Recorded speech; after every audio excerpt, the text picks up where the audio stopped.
Hello guys and welcome to Gameweek 28. Myself Lavish, Oluwaseun Kante's cousin, and Thanks in the building. yeah, as you can see I'm hosting. We've had a wonderful week of football. Several losses and drop points. Arsenal not playing yet, but boom. Let's start at the current champions losing 3-0 to Watford. Cameraman chin behind the wheel. Already flustered, arms shaking and that. But yeah, no, ISMAILA SARR, big game. Premier League Hall of Fame. Already, right? We'll get into that. We'll put him in there. We'll put him in there. He's put himself up for a shout of the likes of Shearer and them. His first ballot. Got to be the first name, man. Before Shearer, got to be the Giggs, first name, man. I don't put him. Ismaila, he did what he's done for the Premier League. Running Van Dijk ragged. It won't be forgotten. But yeah, what can we say? Liverpool lose. It's been coming. That's the worst thing about it. It's been coming, but Liverpool's been so undeniable and so like you just know what's gonna come. Several Liverpool games. I didn't know when it was gonna happen. Several Liverpool games where this result was coming. Not so much the 3-0, but the loss. The loss has been coming. They wasn't playing well, but they somehow ground out the results. I'm sign of a champion at the end of the day, but at the end of the day, you have to pay the piper somehow, fam. Somebody has to pay. You can't keep doing this. You can't keep doing this. Firstly, Troy Deeney's a villain, yeah, and I'm tired of this guy. Troy Deeney's a villain. How many times are you gonna put a lineup with your weak defender? He'll pick him out and then do exactly what he said he's gonna. He's on his Tyson Fury. He wanted to fight me, and that's my game. He's not up for it. He's not up for it. I picked on Lovren. Anyway, you gotta love Troy Deeney when he gets in his villain bag. When he gets in his villain bag. Not many Premier League striker he's an old school throwback. Not many strikers like that no more. Most games he's pants at the end of the day. Like he don't really offer United no more. But when he's in the mood and he's up against someone that wants to have a fight with him, one of the best in the Premier League. I'm not gonna say Troy Deeney's one of the. Tell me a striker you want. Tell me that's one of the last strikers I want to get in a scrap with. That's one of me as a defender. I love to get tight. I love to get into the attacker. But Deeney, he's gonna make it horrible for you if you try that. Just play your game. Lovren, he just wanted beef. Lovren, when I'm seeing the ball go past you, he's just focusing on pinning. I'm trying to pin Deeney down. He doesn't see Duo Corey running past him. Shit, bro. Fam. Just like I'm sorry to talk, boy. Just say shit. Man came from behind the camera, fam. Lovren. But to be fair, Lovren wasn't the only issue that game. That's what I was about to go into. You can't just put that all on Lovren. We're gonna go into the midfield because they got dominated. Fabinho, is he just coming back from injury or something? That he's just been back for a sec, but he's just not Chamber. What I'm gonna say is this performance probably ensure that Henderson gets that Player of the Year. Yeah, because it shows Trent without Henderson by his side. He was getting duppy he was getting touched up. But just quickly, because obviously the bants on socials with Arsenal. Why were you not involved in the bants? No, why are you not involved? No, because it was an unbeaten thing. That's why we all come together when it's Liverpool. Okay, that's fine. I was just checking. It's a great day when this Liverpool happened. Liverpool fans were saying they never said the unbeaten thing. The media built up that agenda. That's the media, innit? Yeah. Tough. You said it though. We weren't talking about unbeaten. Don't lie though. I never talked about being unbeaten. I didn't even think we would be. They were thinking about it, but they're going to try to be shameless and say Liverpool fans were definitely counting down the games to invincibility. They were definitely counting down the games. I wasn't, boy. Let's move on. Still Liverpool's league though. If they bottle it somehow. Don't stop. Hey, you know what? Liverpool bottle what? Alright, cool. Alright, you know what? Fine. Yeah. Let's go on. I thought we were going to have a first week without a VAR incident. But then you lot had to ruin it for everyone. So you shamelessly, speaking earlier, you shamelessly said they got it right. Because Sigurdsson moves his legs out of the way and interferes with play. You got to understand, I'm not saying De Gea would have saved it. We got very lucky with that decision. That's the end of the day. We got very lucky with the decision. And decision with Harry Maguire when she got sent off. And the previous... Sorry. You mean against Chelsea? Yeah. Okay, so now we're running the agenda that VR is working for United. Yeah. This is like switch clubs during the season because according to you, it's worked for a lot of people during this one season. Listen, it's worked against a lot of people Arsenal during the season, but that shouldn't have been disallowed. That shouldn't have been disallowed. It's very lucky, but it should have been disallowed. Sigurdsson is interfering. He's in. Is it lucky or it should have been? Which one is it? It's both because realistically. it doesn't matter if Sigurdsson's there, De Gea's not saving it, but Sigurdsson is there, and he is interfering with the play. It's not interfering with the play. He's involved. You can't tell me a man that's in an offside position sitting right in front of the goalkeeper. He wasn't in De Gea's eye line. Huh? He wasn't in De Gea's eye line. It's not about. So how did he interfere with the play? He's right there, right where the shot goes. How did he interfere with the play? He's right there, offside. He's in an offside position. Yeah, he's in an offside position. Yeah. Where the ball literally goes like a couple inches away from his foot. He even has to pull his foot back. Yeah. How can you tell me he's not involved? Like when Sigurdsson is right there where the shot is going. He's in an offside position. All of this it feels like I'm speaking. So you guys were lucky. So anyway, you lot were lucky to get a point out of that, though. Second half, definitely we were lucky to get a point out of that because they were peppering us. Calvert-Lewin, I spoke about this youth before. Put him in that England squad, man. Put him in that England squad because what he did to Lindelof today. Well, I'm saying if Odioni Galo was English, he's going. Right. So next point. Let's go to. Wait, what? Just gonna drop that. Speaking of English, let's no context. Best player in the world. Fair enough, man. Let's go on to Chelsea quickly. I want to talk about their form because I'm starting to get a bit. It's a bit annoying. It's starting to get a bit annoyed. Just firstly, this statement. I don't know if you know where I'm going with this. This statement of when Chelsea have a bad game, they'll say Lampard's young boys. Lampard's young team. Shall I tell you what's funny? Lampard only remembered that he lost Hazard during this stinky era. I haven't heard Hazard's name since. When it was all Mount and Abraham were popping goals or doing what they're doing. Nobody remembered Hazard, but now we lost the best player in the league in Hazard. You don't just think it's alright. We've got their results up here. We've got the Newcastle loss, Arsenal draw, Leicester draw, United lost, they beat Spurs, and they just drew with Bournemouth the other day. Now, this what's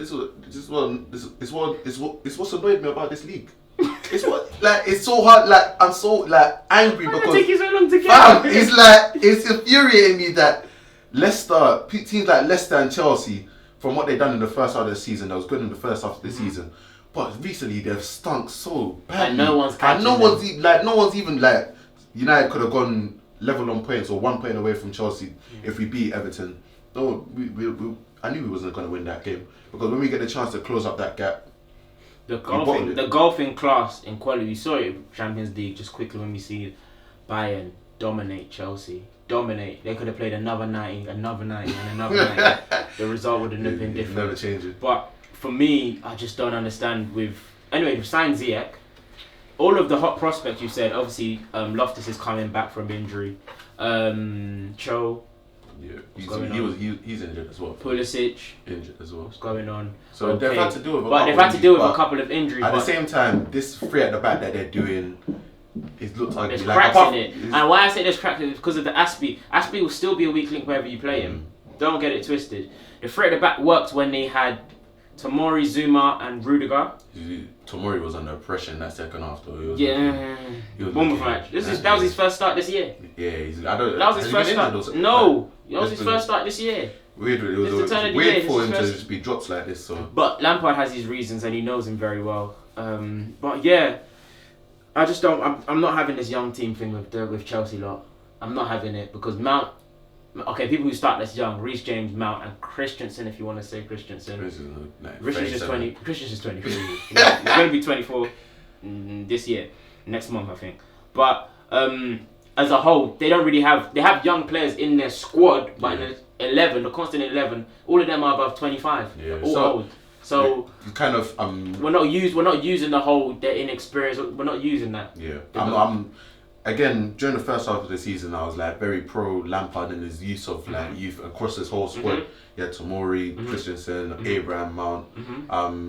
Even Gilmore was getting a couple minutes.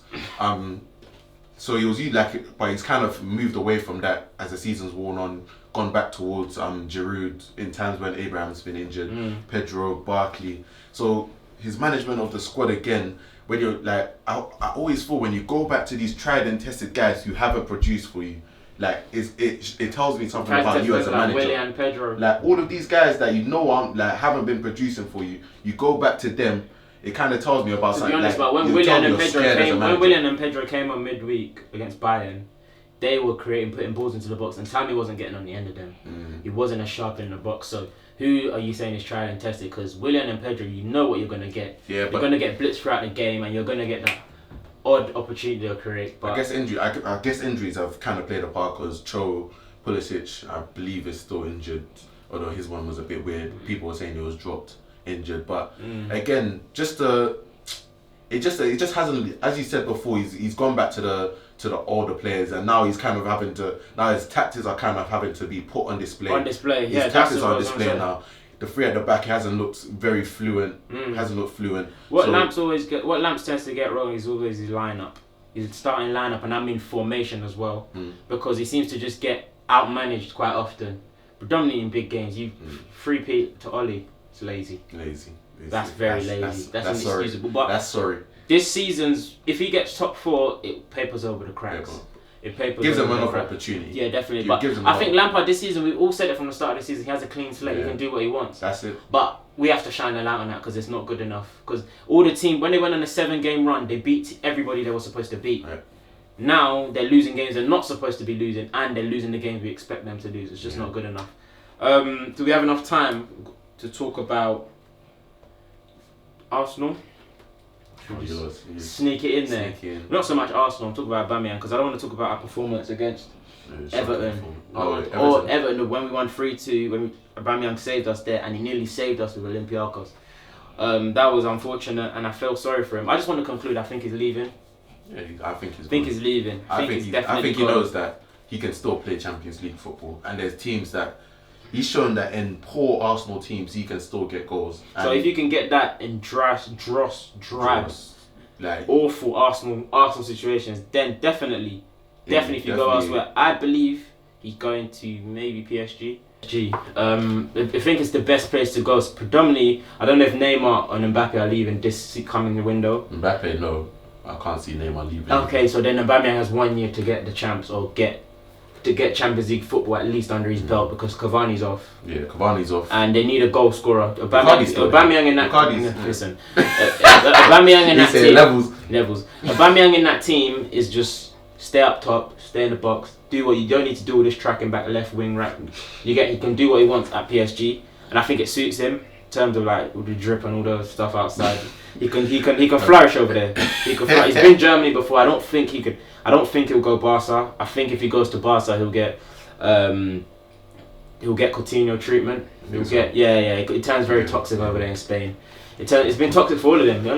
It was toxic for Ronaldo in Spain. Ronaldo's bigger than the toxicity. But yeah, he's the only one that rises above it. Toxic for everyone that goes over there if you get a bad run of form. I think he's off though, and just go on. Sorry. Just after what happened in the Europa League game, I feel sorry for him. But when you're in a dross team and it all falls on you, it's like heavy is the head. Literally heavy is the head. But what do you want him to as do? Arsenal fans, you have to tone it down because he's gotten us out. Without him, I think we'll literally have like 14 points. Yeah, it's crazy. It's crazy. You can't because end of the day, even though he should have clutched it. Because if Lacazette missed that chance, he's getting crucified. But is that going to be on I guess at the end of the day, it's the goodwill that you've got in the bank. Yeah, he's accumulated a lot of stock in Arsenal hearts. De Gea. So wait, sorry, I just need to. I didn't add this point before, but I need to add it now. De Gea, whatever goodwill you've got with the fans, I promise you've lost it. It's cashed out. It's cashed out. It's done. Like we gave you 2018-19 to be correct. We gave you that. You couldn't have carried it on into this season. Dean Henderson, hey. Every day you come and promote for Dean Henderson. Anyway, just last but not least, I want to touch on Arteta before we jump into this. He's got 3 wins, 5 draws and 1 loss. For me, Arteta's gameplay and the way Arsenal play, he's upped our intensity. He's made us a bit more solid defensively. His gameplay is good, the way in which he gets us playing. Sometimes it's a bit flat. Sometimes it lacks intensity when we have the ball sometimes rather than when we don't have the ball, which is quite weird. But what I can criticise him is for his in-game management. His substitutions are awful. As well as them being awful, when he gets them right, he either gets it wrong and does it too late, or gets it right and does it too late. He's not proactive. He's very, very reactive. That's as a manager. Because when you're making a move from assistant to manager, it's a different ball. Like the decision's on you to make that sub. It's like he forgets. Generally might be as simplistic as it sounds and rude as it, patronising as it sounds. It's like he forgets that he's the one making the main decisions. Because Lacazette during that Europa, he could have came off half time. Get off the pitch a lot earlier.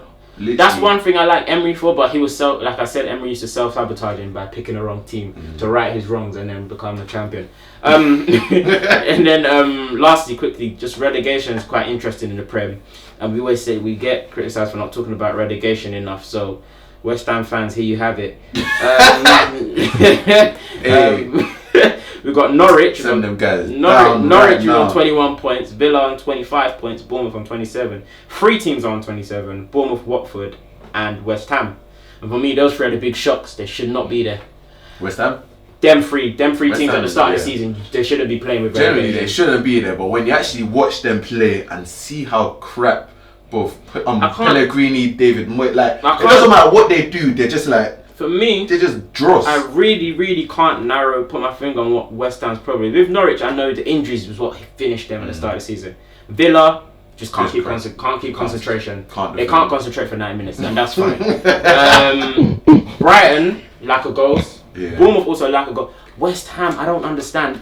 Personnel's there. But it's like, I guess it's like they pick the wrong manager every time. Like Pellegrini was bad. Pellegrini was bad. He was bad. Like even Man City times and towards the end. You can tell me what the problem with Pellegrini is. Tell me his style of play because I don't know it. Just there. Me personally, I don't identify him with David Moyes is even murkier. That's awful. He's even murkier.